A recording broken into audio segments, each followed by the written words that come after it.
Señor con el corazón. Santo es tu nombre, oh Dios. De tu gracia y favor cantaré, tu nombre alabaré. Cantaré al Señor con el corazón. Santo es tu nombre, oh Dios. De tu gracia y favor cantaré, tu nombre alabaré. Amén. Gloria a Dios. Amén. Vamos a abrir nuestras Biblias entonces en el libro de, presentando lo que Dios puso en nuestro corazón, hermanos, el libro de Apocalipsis. Apocalipsis capítulo 3. Primero abrimos en nuestro libro en Apocalipsis capítulo 3. Hemos llamado a esta enseñanza, hermanos, el auge del cristianismo nominal. Por eso vamos a leer capítulo 3 de Apocalipsis, el auge del cristianismo nominal. Capítulo 3 de Apocalipsis, estamos allí. Y el fuego extraño en la iglesia, que hoy hablaremos algo de eso simplemente. Vamos a hacer un poco más de énfasis en la primera parte de lo que hemos llamado este mensaje, o esta enseñanza, el auge del cristianismo nominal, que ahora usted va a ver qué es, y el fuego extraño en la iglesia. Pero la primera parte, entonces, para hacer una plataforma de empezar con esta enseñanza, vamos a estar allí haciendo énfasis en el auge del cristianismo nominal, y luego vamos a ir al Levítico 10, que tiene consistencia con el mensaje, también la segunda parte, que se llama el fuego extraño en la iglesia. Estamos allí, capítulo 3 de Apocalipsis, haciendo énfasis en el cristianismo nominal, que allí aparece. Escribe el ángel de la iglesia en Sardis, escribe al ángel de la iglesia en Sardis, el que tiene los 7 espíritus de Dios y las 7 estrellas, dice esto: yo conozco tus obras, que tienes nombre de que vives y estás muerto. Sé vigilante y afirma las otras cosas que están para morir, porque no he hallado tus obras perfectas delante de Dios. Acuérdate, dice el Señor, pues de lo que has recibido y oído, y guárdalo y arrepiéntete. Pues si no velas, vendré sobre ti como ladrón, y no sabrás a qué hora vendré sobre ti. Pero tienes unas pocas personas en Sardis que no han manchado sus vestiduras, y andarán conmigo en vestiduras blancas, porque son dignas. El que venciere será vestido de vestiduras blancas, y no borraré su nombre del libro de la vida, y confesaré su nombre delante de mi Padre y delante de sus ángeles. El que tiene oídos, oiga lo que el Espíritu dice a las iglesias. ¿A cuántas iglesias dice? A todas las iglesias. Amén. Eso es la primera parte, haciendo alusión a la primera parte de lo que llamamos este mensaje, el cristianismo, el auge del cristianismo nominal. Pero también hemos llamado a este mensaje el fuego extraño en las iglesias. Por eso vamos a leer ahora ya la segunda parte de este mensaje, haciendo alusión a lo que llamamos el fuego extraño en las iglesias. Estamos en Levítico 10, es el tercer libro de la Biblia. Leemos en Levítico 10, cuando entremos allí, puede decir amén. Amén.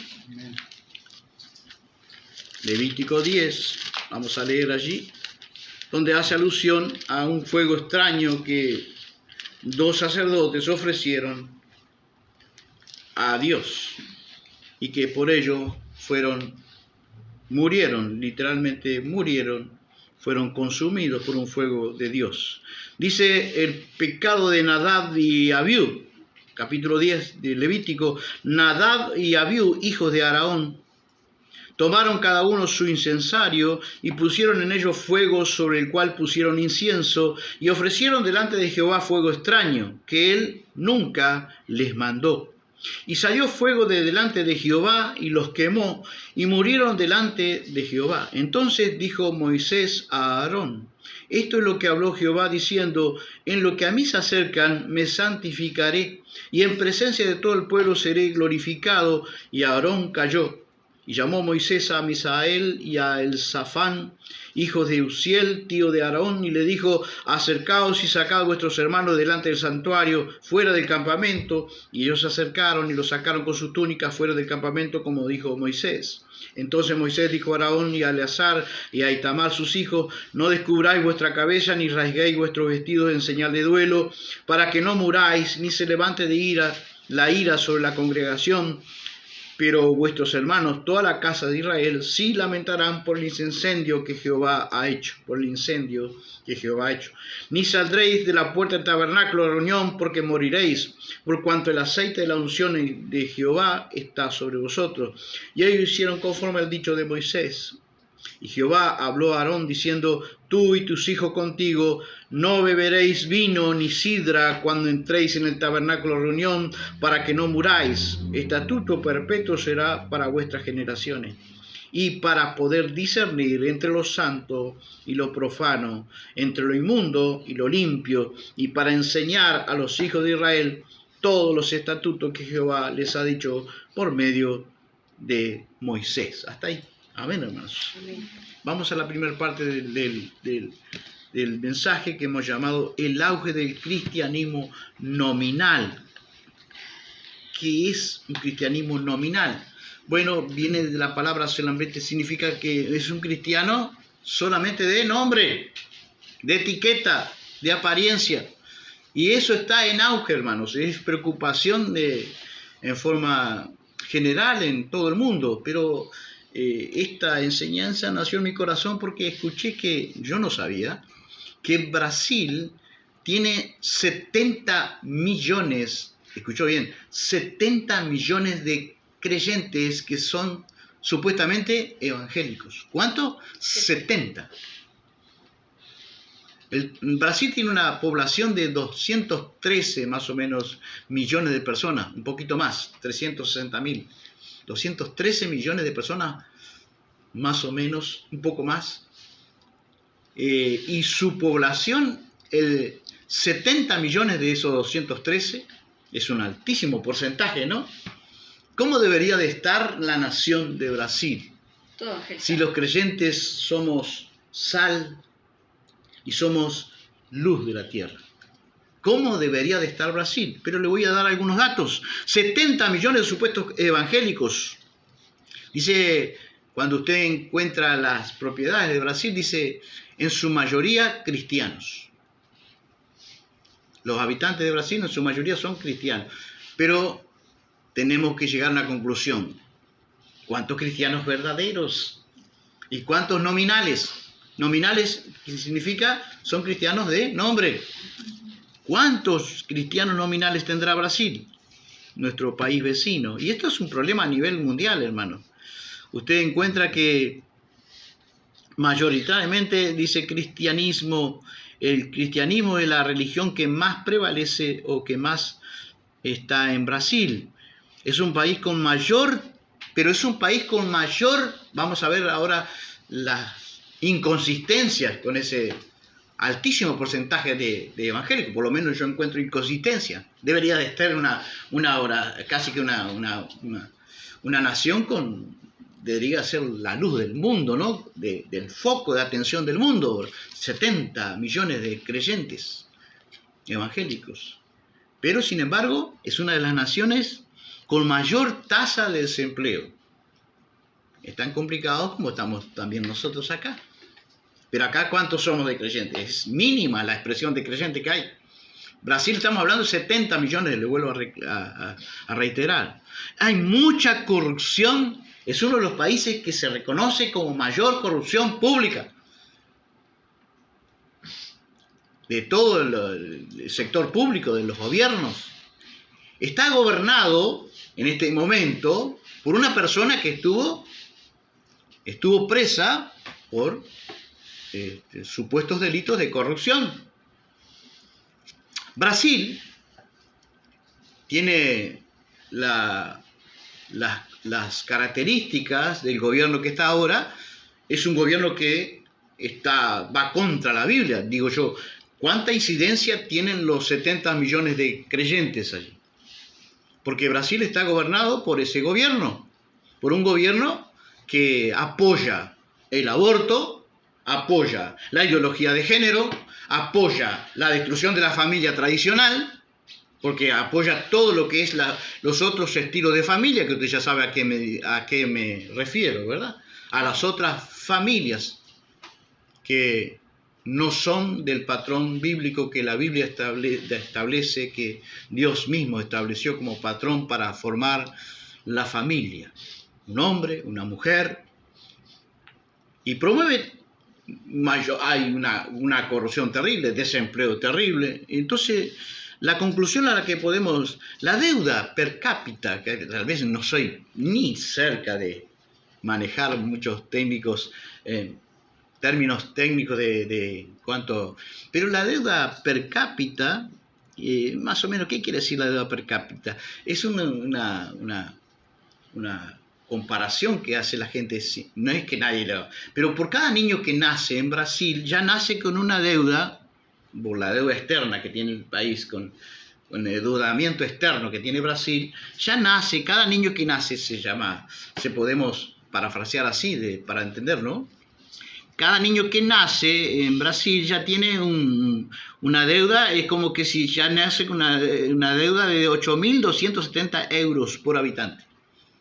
Lo que deben externamente, ¿no? Pero no se preocupe que nuestra deuda es mayor, Luis.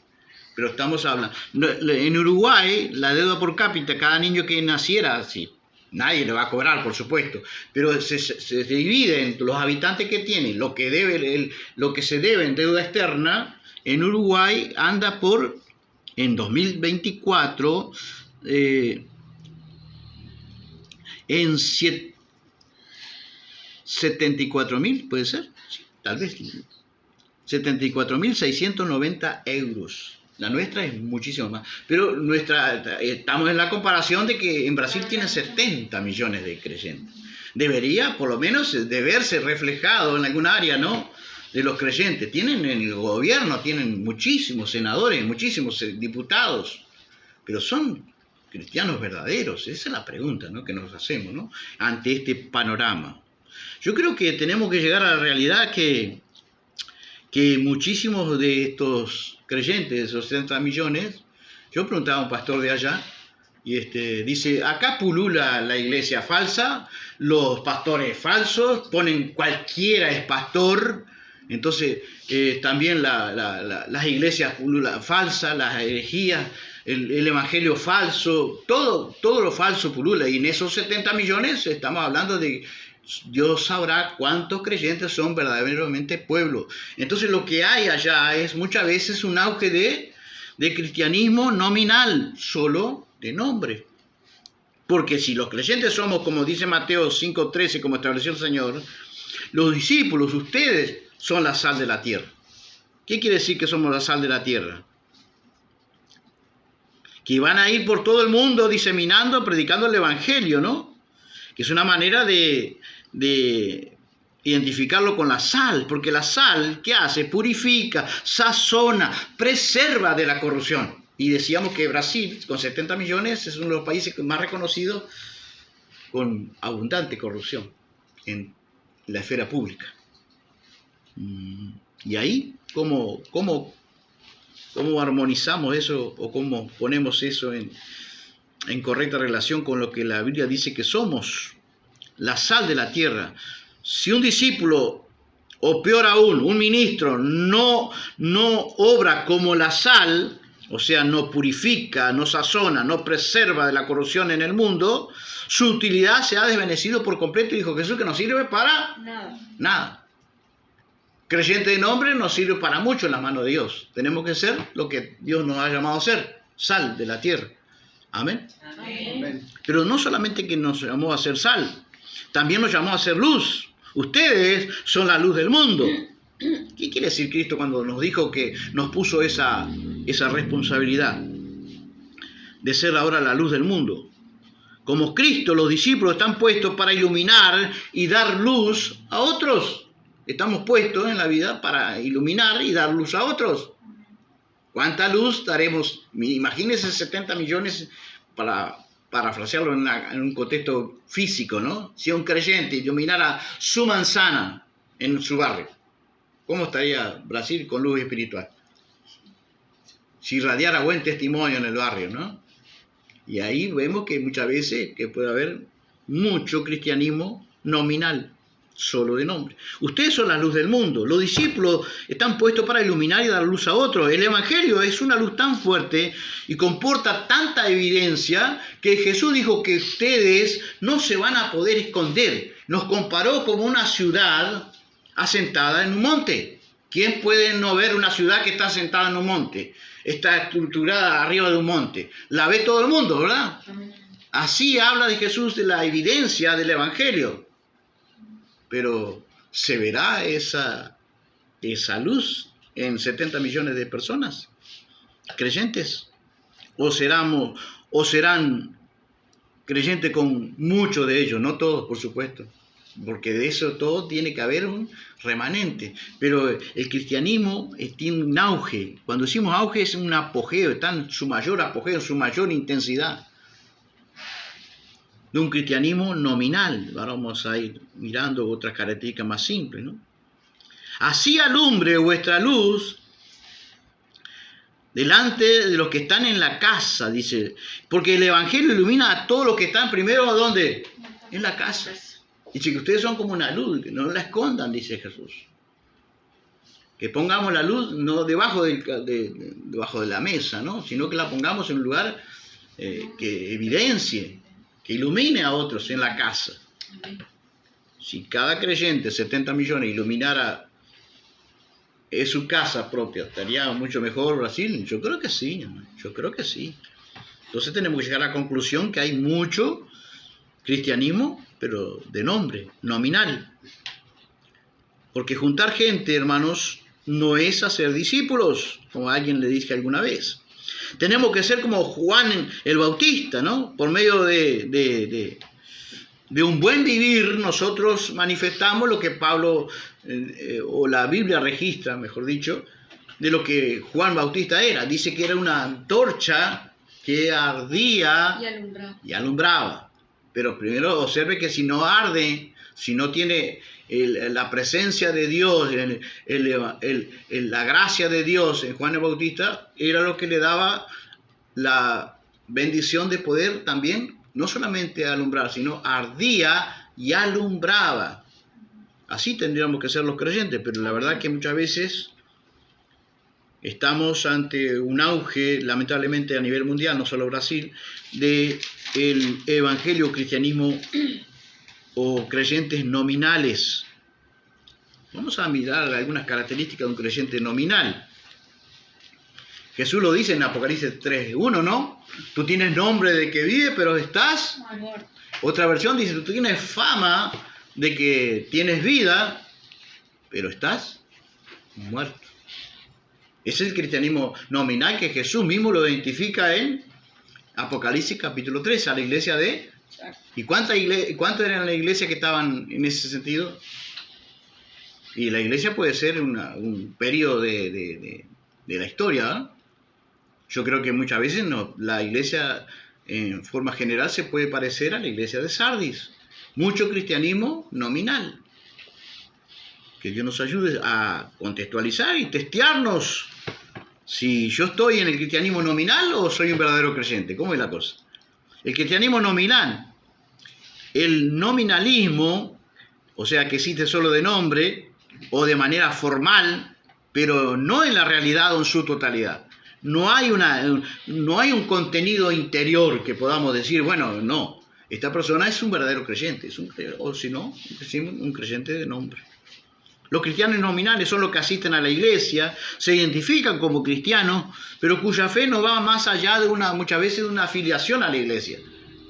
¿Cuántas personas, cuántos creyentes en esos 70 millones, otra vez mirando a Brasil, serán creyentes que están afiliados a una iglesia? Son miembros de una iglesia, pero son miembros de la iglesia de Cristo. Esa es la otra pregunta. porque vinieron los discípulos, ¿no? Volvieron cuando el Señor Jesús los manda a expulsar demonios y los manda en expedición allí a hacer y la gran comisión que les da. Vayan, evangelicen, echen fuera demonios, y vuelven los discípulos, volvieron muy contentos, y una de las cosas que le respondieron a Cristo, ¿se acuerdan? Dice, Señor, en tu nombre aún los demonios se nos sujetan. ¿Y él qué les dice? No se alegren de eso. Sino de que sus nombres estén escritos. Muy bien, sino de que sus nombres estén inscritos en el libro de los cielos. No eran solamente creyentes terrenales, sino tenían que alegrarse que su nombre estuvieran no en la afiliación de la iglesia acá terrenal, sino que estaban allá en el libro de la vida. Dice que hay nombres inscritos de aquellos que son verdaderos creyentes, verdaderos cristianos. Asegurémonos de que nuestro nombre no esté solamente acá figurando en la iglesia, una membresía de iglesia. Yo soy miembro de la iglesia fulana de tal. ¿Cuántos de ellos dirán eso, no? Con mucho, y con ellos están queriendo decir que muchas veces ya son ciudadanos del cielo. Nada que ver. A veces podemos ser creyentes nominales, por amor de Dios. Los cristianos nominales son los que asisten a la iglesia, se identifican como cristianos, pero su fe no va más allá de una afiliación a una iglesia, a un grupo cristiano, a una denominación. Son cristianos solo de nombre. Cristo, el Cristo que ellos dicen conocer, podemos hablar así, pensando que no estamos adentro de eso, ¿no? Cristo no tiene un impacto real en la vida de los creyentes nominales. No tiene un impacto real. Es como la lectura que trajo la hermana, ¿no? De nombre, de boca bendicen, pero con su corazón muchas veces habla a otra fuente, ¿no? Como dice Santiago, ¿fuente dulce o fuente salada? ¿Cuál seríamos nuestra fuente? ¿De qué fluye nuestra fuente? Con la boca bendecimos a Dios, pero maldecimos al prójimo. ¿Es un cristiano también? Nominal. Son cristianos solo de nombre. Cristo no tiene un impacto real. No son comprometidos con la moral, con un comportamiento que atestigue que son cristianos verdaderos. No hay un compromiso con la moral, con la conducta, con el comportamiento, con la buena costumbre, ni con la responsabilidad. No hay un compromiso con la responsabilidad. Son los propios cristianos que a veces decimos, ¿no? Si venimos, venimos, si no venimos, no venimos, si nos congregamos está bien, si no nos congregamos no voy, si este domingo no voy, tampoco. O sea, no hay un compromiso de responsabilidad ninguna. Hoy está en claro auge, aumento las razones que podemos decir, ¿por qué tanto abunda el cristianismo de esta expresión? Porque no requiere una vida transformada, hermanos. No requiere una vida transformada. Asumen solamente la membresía de una iglesia como una validación para decirle, yo soy salvo, yo soy creyente. Como si eso fuese una validación para la entrada al cielo. Pero no hay una relación de amor, de amistad, de reconciliación con Dios. No lo hay. Entonces tenemos que examinar y testear, ¿no? ¿Por qué tanto creyentes nominales? Bueno, tampoco un creyente nominal no muestra evidencia legible de amor a Dios. Pablo dice, ustedes son cartas abiertas.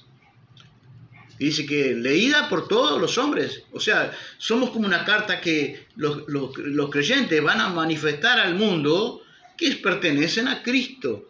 Porque se van a hacer a través de la evidencia, su obrar, su conducta, su comportamiento, va a hacer que seamos cartas abiertas. Amén. Amén. Podemos decir amén. Que Dios nos ayude, hermanos. No hay obediencia a su palabra. Y Jesús dijo, el que me ama, ¿qué pasará? Mi palabra guardará. Con su boca, a veces un creyente nominal puede confesar con su boca que ama a Dios.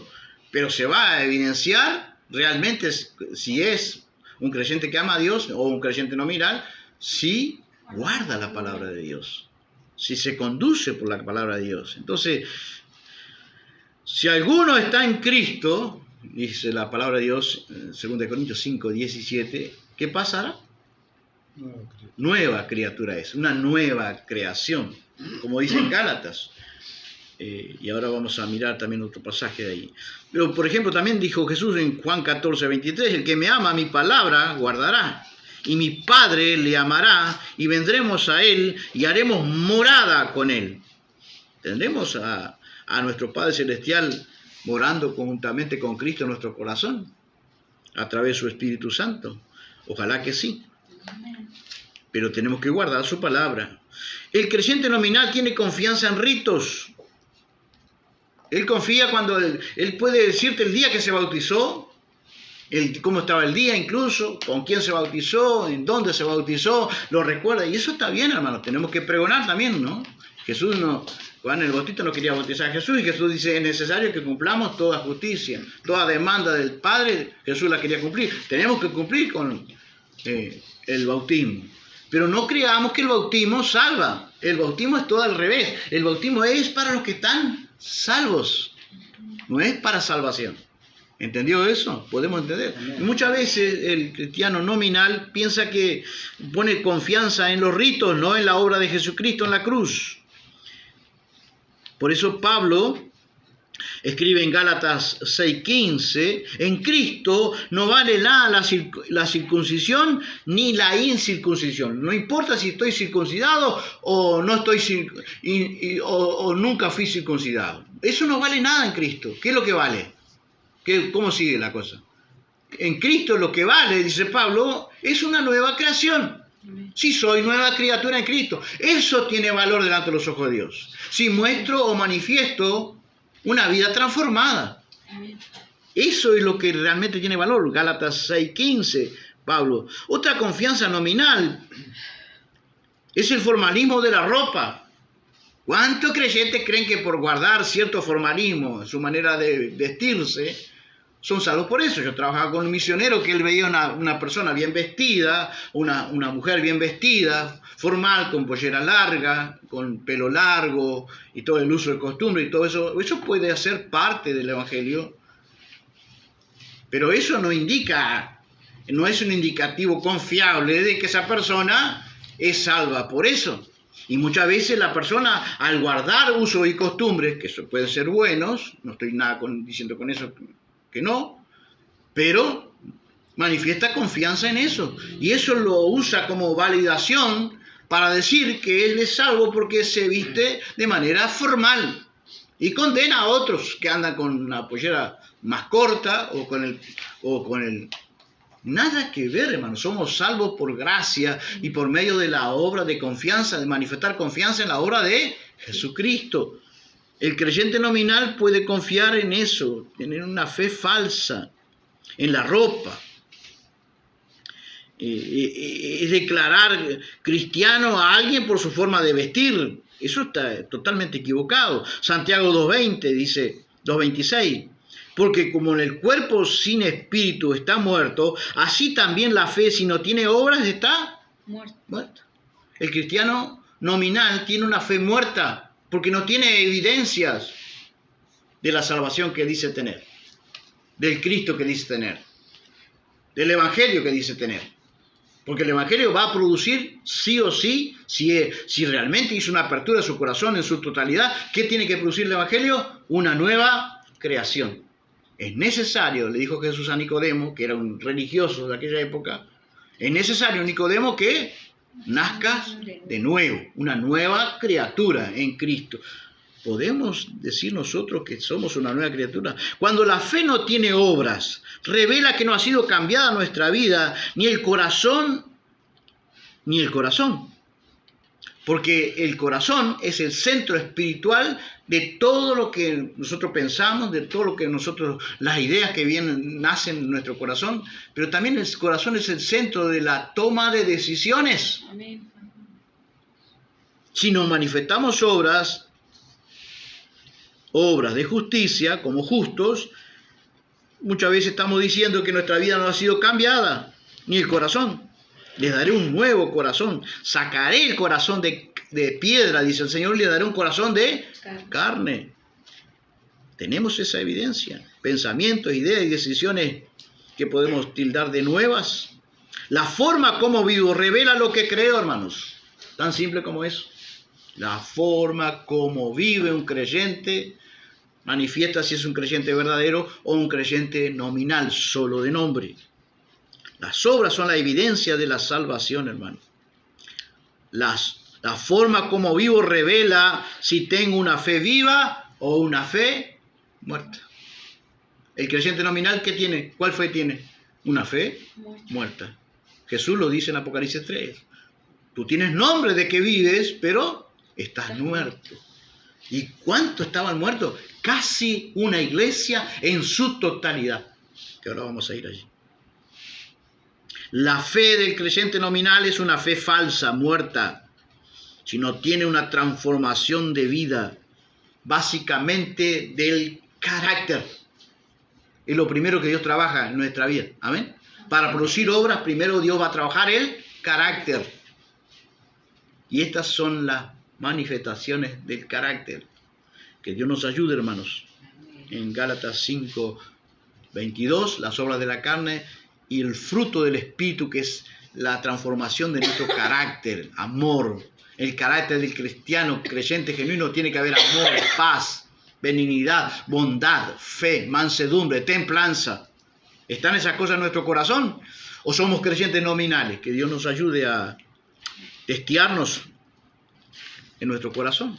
Decíamos que tenemos que llegar a la conclusión que en Brasil entonces hay muchos creyentes nominales. 70 millones de creyentes, y hay corrupción pública, hay un gobierno o un gobernante que promueve, en este caso, la ideología de género, el aborto, la destrucción de la familia tradicional con la generación de otro tipo de familia, otro tipo de vida, otros estilos de vida de las personas, promueven muchas veces lo malo, y estamos hablando de que si el Señor nos puso como sal y luz de la tierra, ¿están esos 70 millones? Muchísimos de ellos, tal vez, como decía el hermano, un hermano que es de allá, me decía, acá abundan las iglesias falsas, acá abundan los pastores falsos, acá abundan las, no todas, pero hay una cantidad de congregaciones que están como la iglesia de Sardis,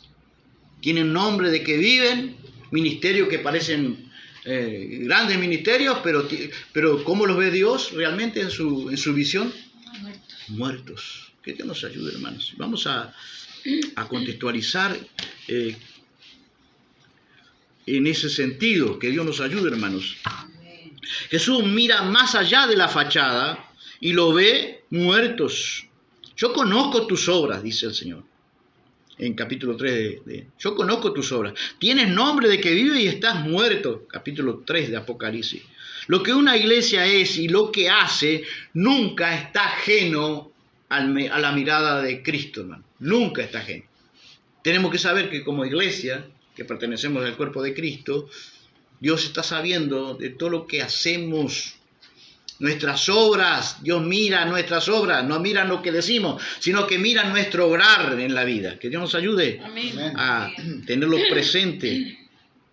Lo que una iglesia es y lo que hace nunca está oculto a los ojos de Cristo. Sardis tenía nombre de que vivía, tenía una reputación como que tenía incluso mucha vida espiritual. Nombre de que vive, tenía fama. Otra versión dice, tiene fama. Esa iglesia es una iglesia viva, es una iglesia entusiasta, diría la gente cuando pasaba, ¿no? Por enfrente a donde estaban reunidos los hermanos de Sardis. Pero había otra realidad que Jesús la conocía. Era oscura, sería hoy una congregación dinámica, con buenos funcionamientos. Funcionaba todas las cosas en Sardis. Usted no vaya a creer que no funcionaban las cosas. Las reuniones eran bulliciosas, eran fervientes, eran entusiastas. Había mucha gente. Pero, ¿qué había en su interior? Una vida espiritual de muchos creyentes que eran solamente de nombre. ¿Y cuál era el problema? La vida dice que están muertos. ¿Qué había en ese? ¿Qué quiere decir cuando Jesús dice, pero tiene nombre de que vive, pero estás muerto? Ausencia de lucha, de combate y persecución. Nadie los perseguía, nadie los perseguía. ¿Por qué nadie perseguía a Sardis? ¿Por qué no daban lugar al diablo? El diablo no se sentía intimidado por un creyente. El diablo no se siente intimidado por un creyente nominal. No le representa ningún peligro, no le representa ninguna peligrosidad a un creyente nominal, solo de nombre. Pero sin embargo, cuando Pablo, ¿con cuántos comitiva andaba Pablo? Con unos pocos hermanos. Entraba a una ciudad y Pablo, ¿y qué emocionaba a Pablo la visita de Pablo? Con algunos hermanos nomás. Póngale 5, póngale 3, 10, no sé. Pero eran 10 personas. Y Pablo cuando llegaba a una ciudad, ¿qué decían la gente cuando lo veían llegar a Pablo? Ahí viene el que trastorna. Hay los que trastornan al mundo entero, muy bien. Los que trastornan al mundo entero también han llegado atrás. Dice que la versión literal significa los que dan vuelta de patas para arriba el mundo. Lo ponían toda una cuestión allí, despertaban a todo el mundo, conmocionaba a todo el mundo, porque Pablo conmocionaba a todo el mundo. 5 personas, 10 personas, póngale. Con la comitiva 10 personas. Y ya la gente lo identificaba así. Ahora imagínense 70 millones. ¿Podrían hacer algo más? ¿Podrían hacer un impacto terrible en la sociedad y a nivel mundial? Pero ahí está. Muchos creyentes, el auge del creyente nominal, cristianismo nominal, solo de nombre. Y entonces, ¿qué había allí? Ausencia de lucha. No había mucha lucha allí. No había mucho combate espiritual. No había ni siquiera, por supuesto que no había tampoco persecución. Porque cuando un creyente se identifica con Cristo y su obra y se pone en las manos de Dios, ¿qué es lo primero que va a levantarse? Persecución. ¿Se acuerda la palabra de Jesús dijo en la semilla, la parábola del sembrador? Cuando alguien es expuesto a la verdad de la palabra y lo primero que se levanta, lo primero que hace Satanás, ¿qué hace después de escuchar la buena palabra? ¿Qué hace? Levanta persecución. Persecución. Así que no habría mucho auge para la palabra allí. Estaba perdiendo el auge de la buena palabra. Lo que podemos deducir. Eran cristianos inofensivos, no representaban ningún peligro para nadie. No necesitaban más palabra, hermanos. Ellos, los creyentes de Sardis, los creyentes nominales que había en Sardis, no necesitaban más palabra. ¿Qué necesitaban? Bueno, dice Apocalipsis 3:3, acuerda de lo que has oído, lo que has recibido y oído.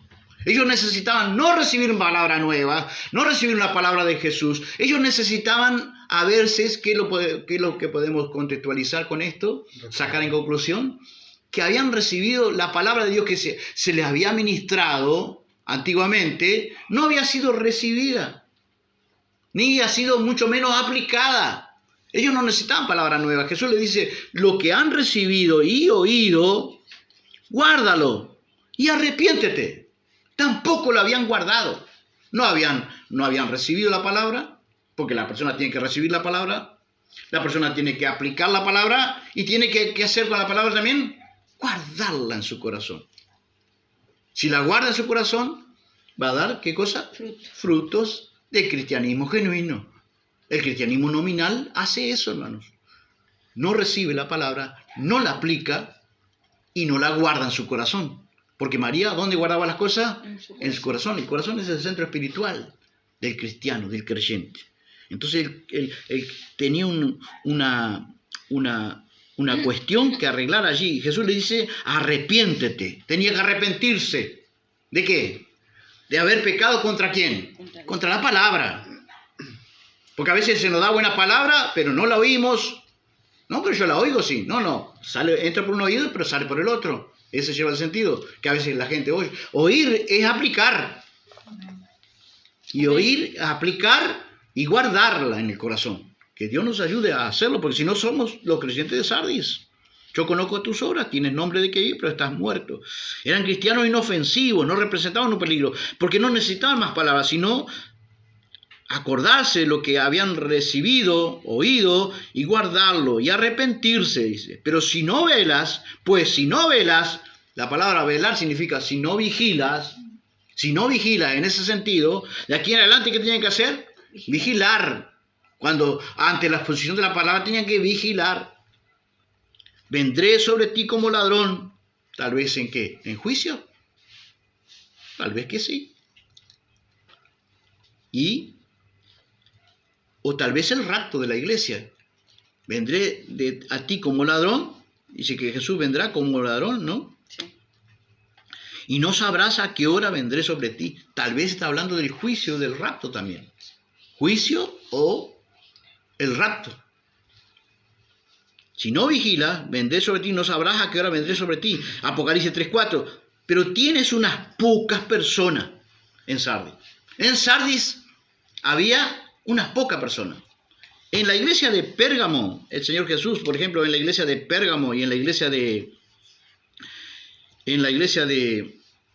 Pérgamo y Tiatira, Apocalipsis 2:20 y Apocalipsis 2:14, Apocalipsis 2:14 la iglesia de Pérgamo y la iglesia de Tiatira que está en Apocalipsis 2:20, había algunos malos entre los buenos.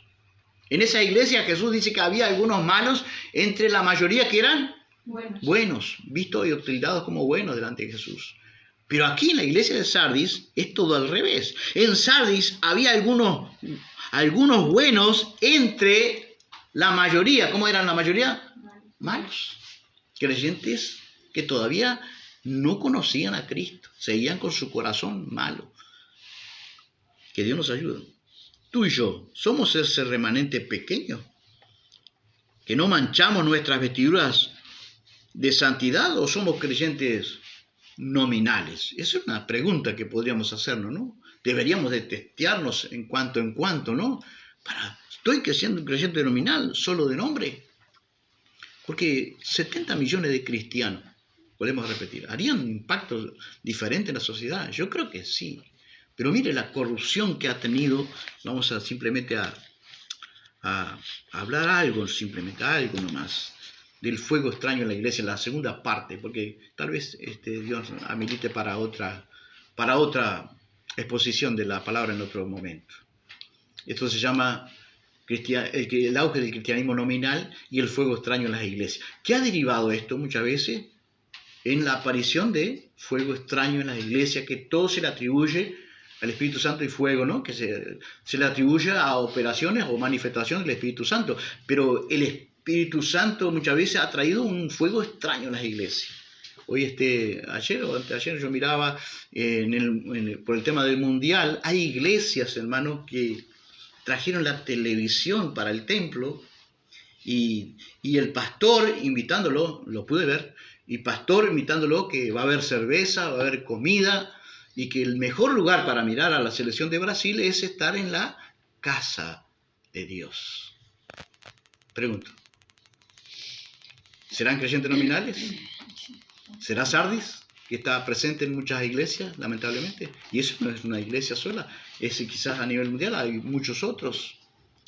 Tengamos nuestro corazón por nuestra selección, está bien, hermanos, pero no nos pasemos de idolatría, no nos pasemos de cuestiones, la casa de Dios. Y entonces vamos a Levítico 10, que ya lo leímos, ¿no? Y veíamos en Levítico 10 que había un fuego extraño en el templo en aquel momento. Y ahora, contextualizando con los días nuestros hoy, ¿habrá un fuego extraño? Yo creo que sí.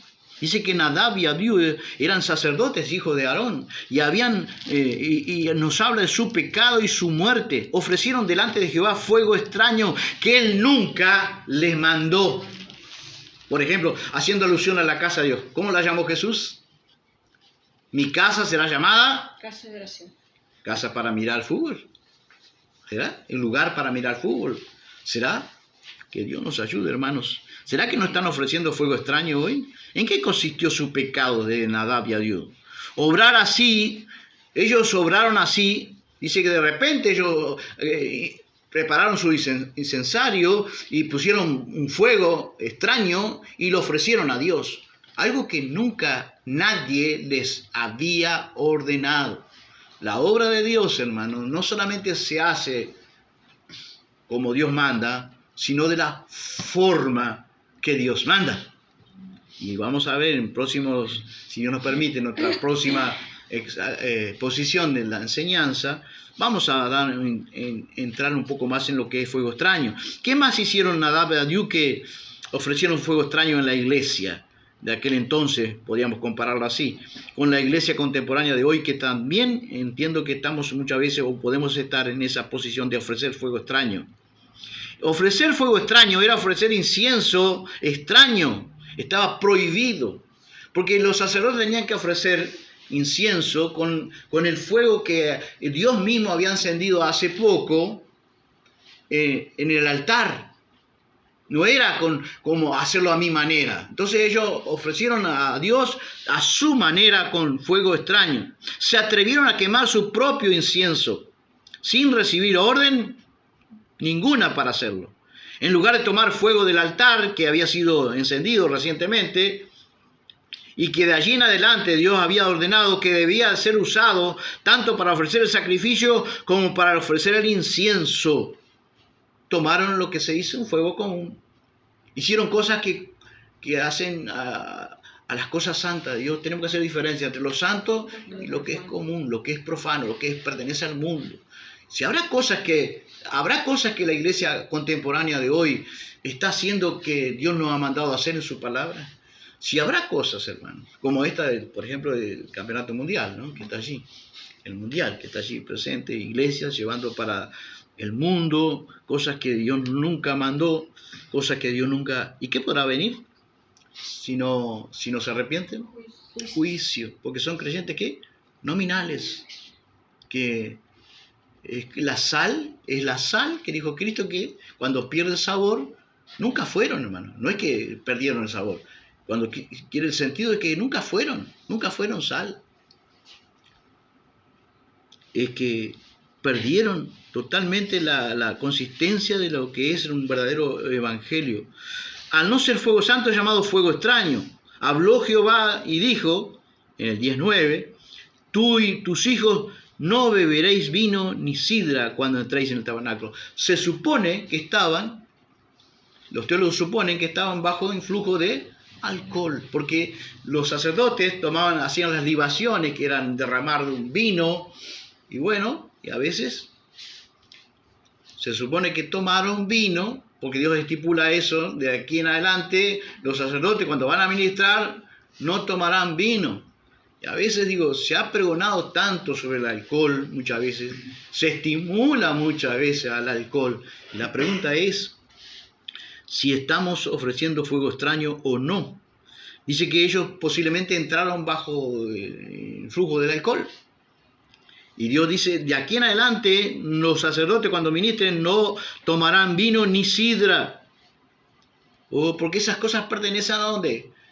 Son al mundo, hermanos. No contaminemos al mundo. Muchas veces yo he visto a algún que otro siervo ministrar, aunque usted no lo crea, bajo el influjo del alcohol.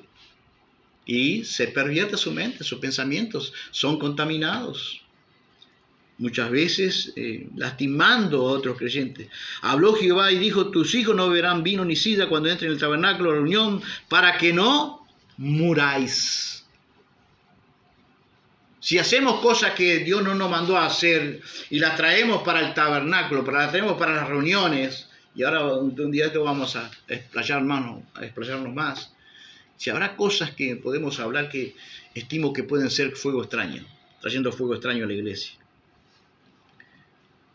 El hecho, también lo que podemos discernir, que no podían discernir, dice, para que disciernan entre lo que es santo y lo profano. Ahí podemos decir, para que los sacerdotes cuando entraron en esa posición de un poco quizás con ebrio o habían bebido más de la cuenta, dice que ellos no podían discernir entre lo que es santo y lo que es mundano, profano, podemos ponerlo al punto de mundano, entre lo inmundo y lo limpio.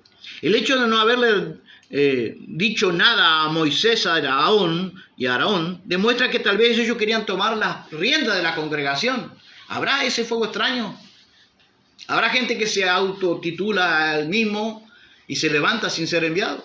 Cuando empezamos la obra como pastor, yo le pedí al Señor una señal. Dame una señal para cuando yo pueda empezar. Y el hombre, el que era el presidente del ministerio al cual yo pertenecí, un día me llamó y me dijo, pastor, ¿usted está sintiendo trabajar en la obra de iniciar una obra aquí en Uruguay? Sí. Bueno, yo ya era reconocido como pastor, entonces pero estaba esperando, porque estimo que todo tiene que ser bajo el patrón bíblico. Y él me dice, empiece. Empiece ahí, en Uruguay. Empiece a hacer algo. Empiece a hacer reuniones en su casa. Haga reuniones en su casa. Y yo digo, esa es la señal que yo estaba esperando. Porque Pablo dice, ¿cómo predicarán si no fueren Enviados. enviados? ¿Era la bendición de Dios? No. Amén. Amén. Las cosas de Dios se hacen a la forma de Dios. Pero habrá gente que ofrece fuego extraño sin que nadie lo llame. Habrá gente en la obra de Dios que Dios nunca llamó. O como me decía ese pastor brasileño. Acá hay gente que son pastores, cualquiera, pastor. Incluso podemos hablar de otro, Estela de otro lado, pero podemos hablar de la inclusión del ministerio pastoral de las mujeres, ¿no? Que están haciendo, a mi juicio, muchísimo daño. No que los hombres no se levantan, pero que Dios está descontrolado de su obra. Dios perdió el control de su obra. ¿Será que Dios lo podemos ayudar a Dios? ¿Necesita Dios nuestra ayuda? Tal vez lo que hicieron a Aarón y los hijos de Aarón, en este caso, tal vez fue como para darle una mano a Dios. ¿Necesitará Dios nuestra mano? No. ¿Se acuerda de aquel hombre que iban llevaban en la carreta, llevaban el arca? Y aquel hombre hizo parecía una buena intención de aquella, arrimar a la obra, pero ¿qué estaba queriendo decir con eso? Que quiso ayudar a Dios, porque el arca representaba la presencia de Dios. Y estaban haciendo algo que ya no podían hacerlo. No era por llevar, el arca de Dios no tenía que ser llevada en carretas, con bueyes. Tenía que ser llevada por los sacerdotes. Estaban haciendo mal las cosas de Dios. Las cosas de Dios no se hacen a nuestra manera, se hacen a la forma de Él. El arca que Noé presentó allí cuando Dios le manda hacer el arca. Usted escucha. Usted mira y tiene las medidas exactas que Noé tenía que sujetarse. ¿Y el arca a qué podemos comparar? A la iglesia, a la obra de Dios. Se hace a la manera de Dios. Dios necesita. Porque tenemos que discernir entre lo que es santo y lo profano, entre lo inmundo y lo limpio. El hecho de no haberle dicho nada a Moisés, tal vez ellos querían tomar la rienda de la congregación. Al ver que los viejos no se morían, tal vez que estaban esperando que se muriera Aarón y Moisés, dice, porque venía en la línea de seguir ellos el sacerdocio, ¿no? Y bueno, y tal vez vamos a hacerlo nosotros a nuestra manera.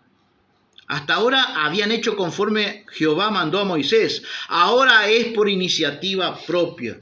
Cuidado cuando tengamos que hacer la obra por iniciativa propia. ¿Cuánta gente? Dios mío, ¿cuántos creyentes? Dios quería enseñar al pueblo. ¿Qué quería enseñar al pueblo Dios? A través de esa muerte de esos dos sacerdotes. Obediencia. Básicamente obediencia, hermano. Nadab y Abiú habían estado en el monte con Dios. Éxodo 24. Pero eso no significa nada. Sus corazones se manifestaron lo que había, mundanalidad, había iniciativa propia, había ego, había cosas, contaminaciones del mundo. Que Dios nos ayude, hermanos. ¿Qué es fuego extraño en la iglesia? Es cualquier adoración, doctrina o práctica espiritual que se realiza fuera de la voluntad de Dios, buscando manipular lo divino y generar experiencias espirituales por medios humanos. El fuego extraño en la iglesia puede estar a través de el emocionalismo. ¿No estará? ¿No estará hoy? Manifestaciones, manipulación, también manipulaciones y manifestaciones que podemos tildar de raras. La creación de nuevas doctrinas de hombres, y a través de la manipulación de falsos dones o manifestaciones que podemos tildar de extrañas. ¿Habrá fuego extraño en la iglesia hoy? Que no es el Espíritu Santo. El Espíritu Santo y fuego. Dios a veces se decidió manifestar allí mismo con Moisés en una zarza con un fuego, ¿no? Un fuego que no consumía. Porque dice la Biblia que Dios es fuego consumidor. Fuego que ha de devorar a los adversarios. Y acá, ¿a quiénes representan sus adversarios? Estos dos sacerdotes que ofrecieron fuego extraño.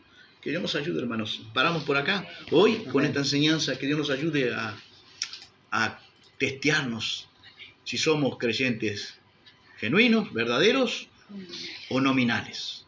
Solo de nombre. si tenemos en nuestra congregación, ¿somos la congregación de Sardis?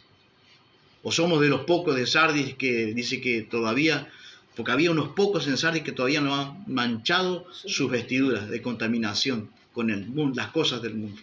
Que Dios nos ayude a ser esos pocos Amén. de Sardis, poner nuestro corazón. Y si estamos contaminados, si estamos identificados como nominales, bueno, pues Dios dice, arrepiéntete. Pero primero de arrepentirse, ¿qué tenían que hacer? Recordar lo que se le habían recibido, habían oído, y había que guardarlo ahora, ¿dónde? En el corazón, no dejarlo pasar. Y tengamos cuidado de ofrecer fuego extraño en las iglesias hoy, en nuestra congregación. Que Dios nos ayude, hermanos, a tener un espíritu de obediencia, sujetarnos a lo que la palabra de Dios nos indica, nos muestra, en el nombre de Jesús. Amén. Amén. Padre, te damos gracias por tu palabra. Pedimos tu bendición sobre ella, Padre.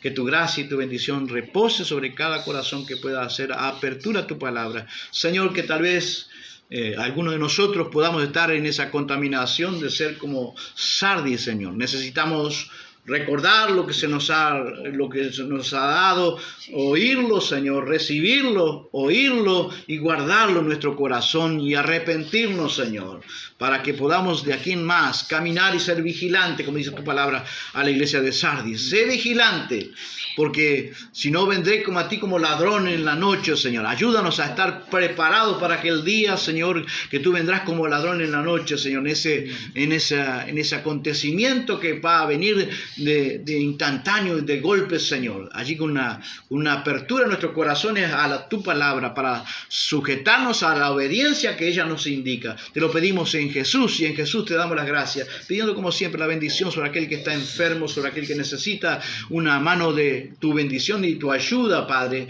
Tu Dios ayudador, tu mano no se ha cortado para ayudar, para salvar, para bendecir, para extender sobre tu pueblo y derramar de tus bendiciones. Te lo pedimos en Jesús, y en Jesús te damos las gracias, diciendo como siempre, hermanos, que la gracia de nuestro Señor Jesucristo, el amor de nuestro Padre Celestial y la comunión del Espíritu Santo sea con todos nosotros. Decimos juntos amén, amén y amén. Que Dios les bendiga. Muchas gracias.